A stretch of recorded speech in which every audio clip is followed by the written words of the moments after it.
Rafale में मिला धोखा, पर रूस ने खोल दिए अपने सबसे खतरनाक फाइटर जेट के राज। भारत को मिल सकता है Su-57 का पूरा सोर्स कोड, 100% अधिकार और 100% ताकत। अब न कोई पाबंदी, न कोई इजाज़त की ज़रूरत। भारत करेगा अपनी मर्जी से बदलाव।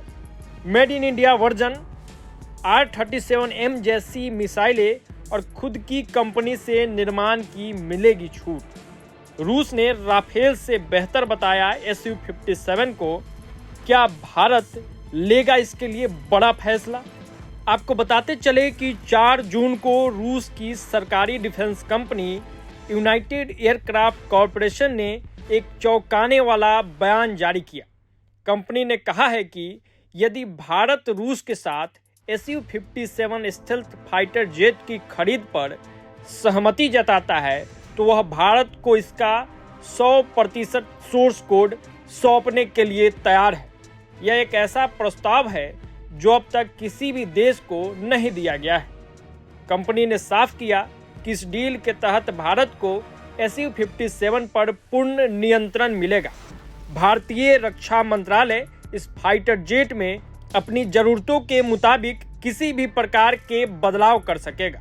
स्वदेशी हथियारों का इंटीग्रेशन, सिस्टम मॉडिफिकेशन या ऑपरेशनल कस्टमाइजेशन भारत किसी भी तीसरे देश से अनुमति लिए बिना यह सब कर पाएगा।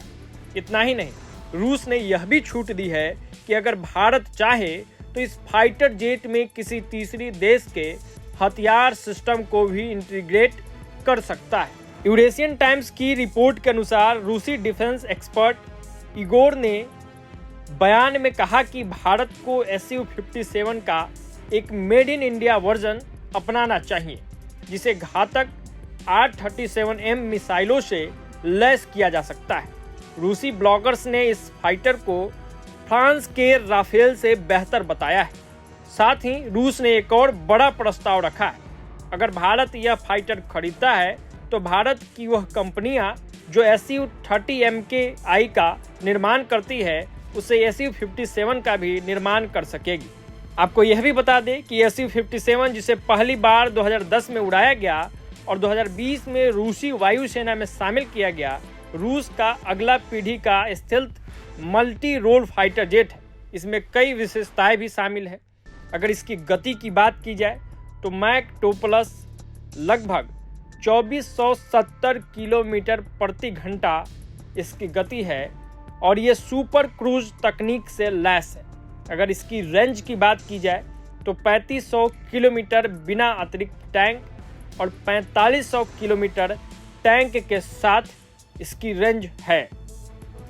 अब अगर इंजन की बात की जाए तो 2 AL41F1 इंजन प्रत्येक 35,000 पाउंड थ्रस्ट देने में सक्षम है।